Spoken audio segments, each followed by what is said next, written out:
बिहार में कांग्रेस कैसे मजबूत हो, इसको लेकर राजस्थान के चिंतन शिविर में भी तमाम कांग्रेसी नेताओं ने अपने अपने विचार को रखा है और लगातार ये चर्चा हो रही है कि बिहार में कांग्रेस एकला चलो की भूमिका में रहे तो कांग्रेस काफी मजबूत भी होगी। कई परिवर्तन को लेकर भी चर्चा हुई है। हमारे साथ विधायक है प्रतिभा देवी जी। मैडम, काफी चर्चा हुई है चिंतन शिविर में और ये भी चर्चा हुई है कि बिहार में कांग्रेस को एकला चलो की नीति पे चलना चाहिए, संगठन पर ध्यान देना चाहिए, नेतृत्व को लेकर भी कई बात की चर्चा हुई। आपको क्या लगता है, क्या कुछ होना चाहिए ताकि बिहार में कांग्रेस और मजबूत हो?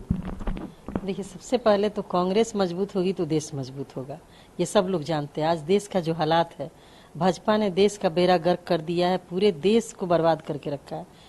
तो कहीं ना कहीं माननीय हमारी राष्ट्रीय अध्यक्ष और आदरणीय राहुल जी ने जो कहा है अकेला चलने के लिए, बिल्कुल सही कहा है। क्योंकि जब आप अपने पैरों पे खड़ा होते हैं तो आपको चलना आता है, नहीं तो आप कब तक बैसाखी के भरोसे चलिएगा। निश्चित रूप से अकेले चलेंगे तो हमारी पार्टी मजबूत होगी और लोगों को, कार्यकर्ताओं को भी लगेगा कि नहीं, हमारा ये कर्तव्य है, हमारी ड्यूटी है, इसको पूरा करना है। गठबंधन में होता है कि लोग इस डोलड्रम में रहते हैं कि पता नहीं वो सीट किसको चला जाए, हम काम करें ना करें, संगठन मजबूत करेंगे फिर ये सीट हमें आएगा कि नहीं।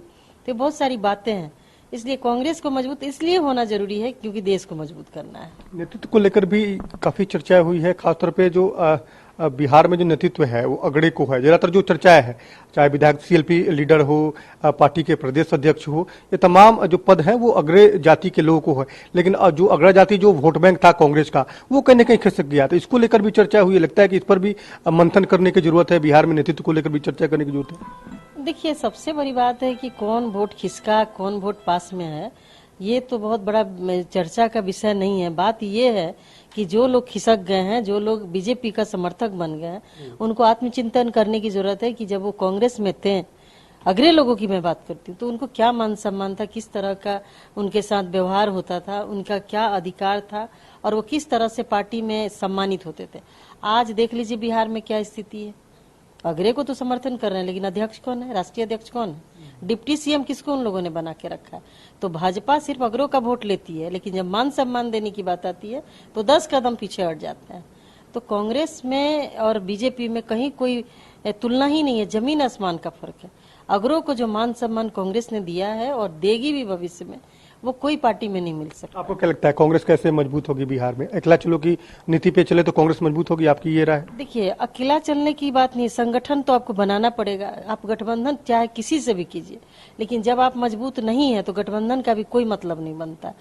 कभी भी यदि कांग्रेस ही जो केंद्र में बीजेपी को मात दे सकती है तो कांग्रेस पार्टी ही दे सकती है। उसकी एक विचारधारा है जो पूरे देश में उसके फ्लोवर है, हर राज्य में, हर गांव में, हर कस्बे में एक एक मैंने उसका वर्कर बैठा हुआ है। तो जरूरत है उनको जगाने की और कांग्रेस पार्टी को मजबूत करने। लेकिन आरजेडी को ऐतराज है, आरजेडी कह रही है कि कांग्रेस आरजेडी के भरोसे है, अगर राहुल गांधी को प्रधानमंत्री बनना है तो क्षेत्रीय दलों को दरकिनार नहीं करना होगा। देखिए, दरकिनार कहाँ किया जा रहा है। मान लीजिए मेरा अपना पार्टी है तो ये सबका कर्तव्य बनता है। क्षेत्रीय पार्टी अपने पार्टी को मजबूत करने के लिए लगी हुई है, रोज दिन उनका अपना कार्यक्रम चलता है, बूथ कमेटी है, जिला कमेटी है, सबका विस्तार हो रहा है। तो सब पार्टियों का अपना एक कर्तव्य है कि अपने पार्टी को मजबूत करें, अपने वर्करों को ये बताएं कि देश का क्या हालात है, उसकी जनता के लिए आपको लड़ना है। तो ये कोई गड़बड़ उसको मैं गलत नहीं मानती, और किसी को एतराज है तो ये गलत बात है। अब हर आदमी अपनी अपनी पार्टी को मजबूत करता है। बिल्कुल। कांग्रेस की जो विधायक है प्रतिभा देवी, वो साफ तौर पे कह रही है कि कांग्रेस के संगठन में अब बदलाव के साथ साथ संगठन को और धारदार बनाना होगा ताकि अब बिहार में कांग्रेस अब मजबूती से चुनाव लड़ सके। कैमरामैन सुनील के साथ अनिश कुमार, कशिश न्यूज, पटना।